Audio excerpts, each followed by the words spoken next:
Queridos, chegamos no 47º dia e hoje Yogananda volta para o Ocidente, Yogananda volta para os Estados Unidos. Primeiro ele retornou a Londres, né, saindo da Índia.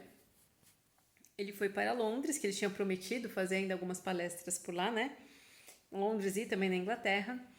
E depois ele e os seus dois companheiros de viagem, o Sr. Wright e a outra senhora, que eu esqueci o nome agora, e o Ford voltaram para os Estados Unidos, descendo ali em Nova York, e aí lá vai o Fordzinho, tadinho, atravessar os Estados Unidos inteiro até chegar na Califórnia. E eles chegaram na Califórnia, lá no Monte Washington, na época de fim de ano mesmo, das festividades aí, natalinas. E o Yogananda chegou com caixas e caixas de presente, né? Para celebrar ali o Natal. E no Natal, na Self-Realization Fellowship, e isso persiste até hoje. No dia 24, eles fazem uma meditação de 8 horas. É a meditação de Natal, 8 horas. Todas as sedes da Self fazem. A Self aqui em São Paulo também faz. É bem interessante. No dia 25 é o Natal em si. E ali quando ele trouxe todas aquelas caixas com presentes, ele começou a distribuir, né, os presentes e tal. E ele chegou para um dos discípulos, né, que...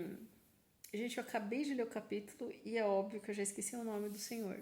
Senhor Dixon. Pronto, lembrei. Ele trouxe uma taça de prata. E na hora que esse senhor abriu a taça, ele... a taça de prata. E aí no dia seguinte ele foi explicar para o Yogananda. Quando ele tinha uns 5 anos, esse senhorzinho, o irmão dele derrubou ele num lago. Era um lago fundo e ele começou a se afogar. E ele subia e o corpo dele já, né, ia para debaixo da água, subia. E numa dessas vezes que ele subiu, ele viu um clarão e ele viu a figura de um homem.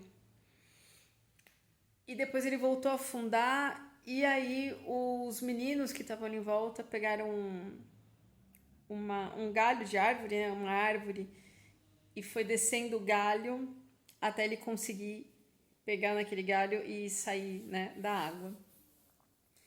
E isso ele tinha 5 anos. Quando ele tinha 17 anos, ele estava andando lá pelas ruas com a mãe dele e ele teve de novo aquele clarão e aí ele viu o homem que tinha aparecido para ele quando ele tinha 5 anos. E ele falou para a mãe, falou assim: "Mãe, o homem que apareceu quando me afogava tá ali." Ele viu o homem entrando lá numa portinha, tal, não sei o que lá, e eles foram lá e estava tendo uma conferência das religiões em 1893 em Boston.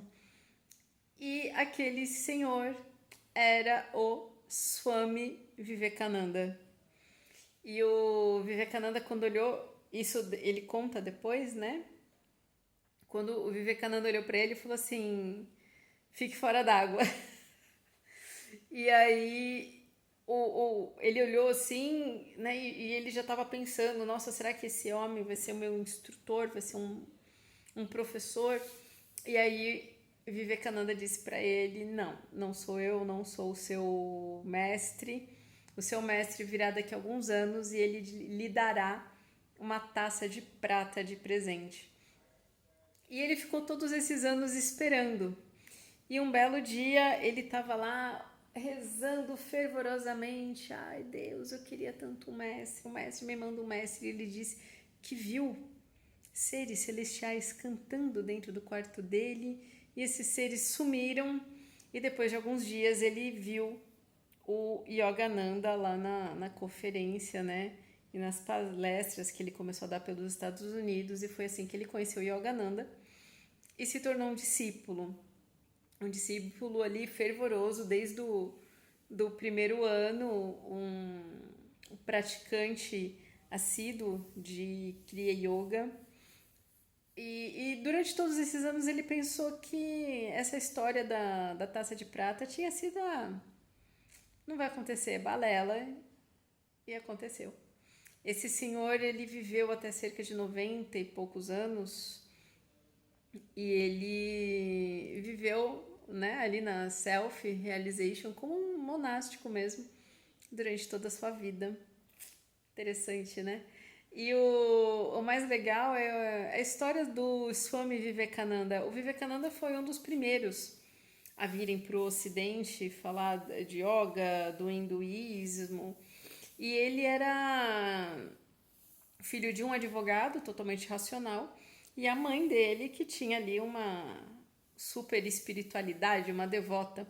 Então ele vivia no meio desses dois mundos. Ele tinha a fé dele, ele lia as escrituras védicas, ele estudava muito ali os textos, mas ele era muito racional.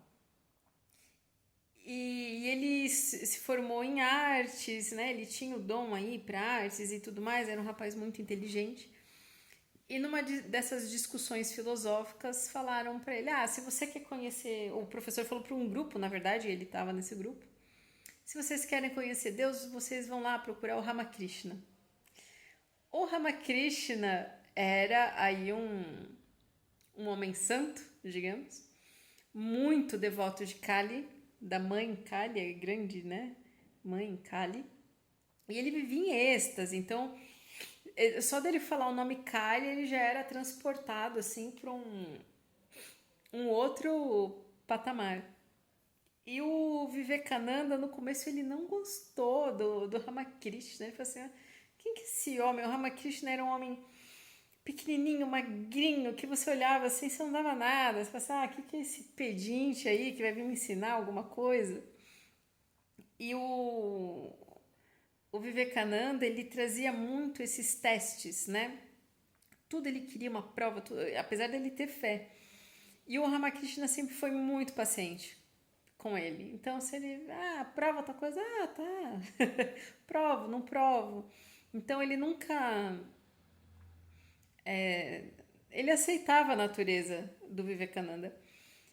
E eu acho que foi um dos primeiros casos que o Vivekananda aceitou ele como guru, e não o contrário, né? Não o guru aceitando ele como discípulo. Depois de muitos anos, ele aceitou o Ramakrishna como seu guru, estudou com ele ali muitos anos, sempre também nessa questão de embate, né? De querer saber ali, trazer muito pro racional. E ficou ao lado do Ramakrishna até sua morte. E depois que o Ramakrishna, um pouco antes de falecer, a Ramakrishna fez a primeira linhagem, né, monástica de Ramakrishna. O Vivekananda fez parte, né, dando aí, conferindo aos seus discípulos o status de monge. São dois mestres muito interessantes de se pesquisar, ler sua vida, ler os seus credos, o Swami Vivekananda e o Ramakrishna. Eu super recomendo. Então é isso, queridos. Até amanhã.